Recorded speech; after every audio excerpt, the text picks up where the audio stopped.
Have you ever played a song from your teenage years and instantly felt goosebumps?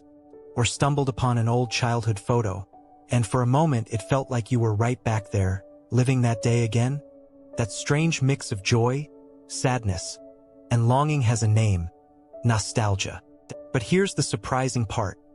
Psychologists say nostalgia isn't just an emotion. It's a mental time machine that shapes who you are today.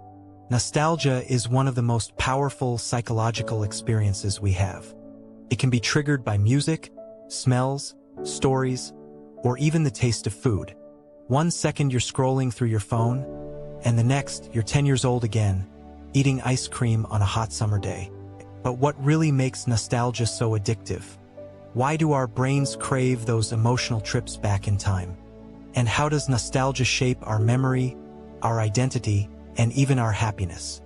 In this video, we're diving deep into the psychology of nostalgia, why it feels so good, the hidden dangers behind it, and how you can actually use it to build a better future. Let's start with the magic. Think about the last time you rewatched your favorite childhood cartoon. First, it felt silly, but then suddenly comfort, safety, familiarity. That's nostalgia in action. Psychologists call it emotional warmth. It works like a psychological blanket, wrapping you in feelings of belonging and meaning. In fact, research shows nostalgia often peaks when we feel lonely. It's the mind's way of saying, "You're not alone. Look at all the love and connection you've had." Nostalgia is like love stretched across time. It's not just about remembering people. It's about remembering the feeling of being cared for, connected, and safe. But here's where things get tricky. Not all nostalgia is sweet. Sometimes it becomes a trap. Have you noticed how easy it is to glorify the past? We say, "Those were the good old days," but were they really? Or is our memory painting over the cracks? Psychologists explain this as rosy retrospection. Our brain edits the past, keeping the beautiful moments but fading out the pain. That's why you remember the joy of high school friendships, but not the stress of exams. Or you think fondly of a relationship, but forget the arguments that made it end. This selective editing feels good, but it can backfire. If you spend too much time longing for the past, you might feel disconnected from the present. Worse, you may become resistant to change, believing that the best is already behind you. This is where nostalgia collides with identity. If you're too tied to who you were, it's hard to embrace who you're becoming. There's also another hidden danger: consumer culture. Companies know how powerful nostalgia is. That's why they constantly revive old movies, old songs, and even re-release childhood snacks. They're not just selling you products, they're selling you your memories. And it works. Because nostalgia isn't just entertainment, it's emotional persuasion. Now here's the fascinating part. Nostalgia doesn't just shape how we remember, it shapes how we live.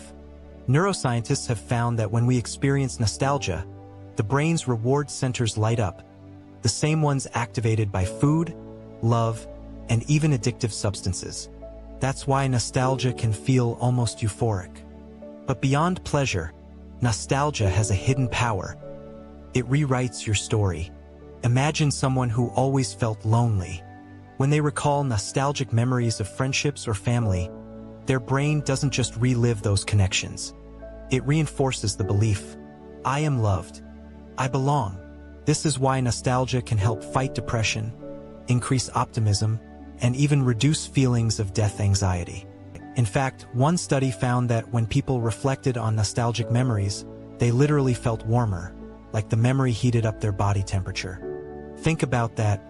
Nostalgia is not just a memory, it's a survival tool. But this brings us to a deeper truth. Philosophers have long argued that nostalgia is part of what makes us human. Unlike other animals, we don't just live in the present. We carry the weight of the past and project it into the future. When you feel nostalgic, you're not just remembering, you're weaving your life into a narrative. And that narrative gives you meaning. But the climax comes with a question. If nostalgia is so powerful, are we using it consciously, or is it using us? The answer lies in balance.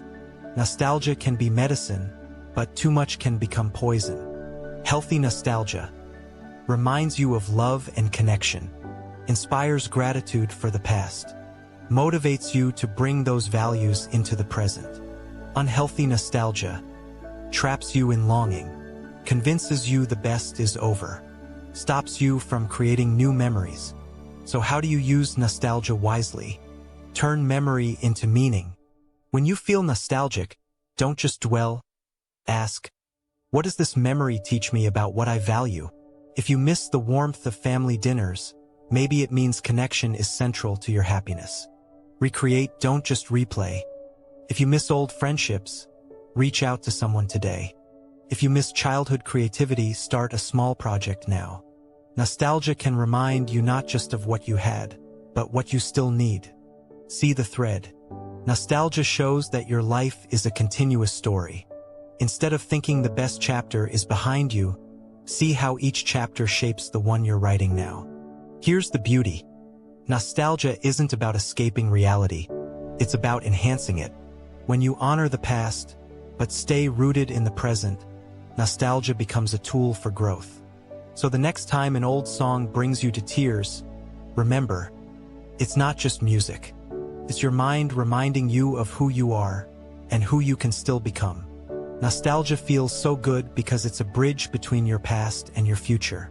And if you walk across that bridge carefully, you can carry the warmth of your memories into the life you're building today. But here's the bigger question. If nostalgia can reshape our emotions, what about the memories themselves? Can we trust our memory? Or is the past we recall just an illusion our brain invents? That's exactly what we'll explore in the next video. The psychology of false memories. Why you can't trust everything you remember. Stay curious, and I'll see you there.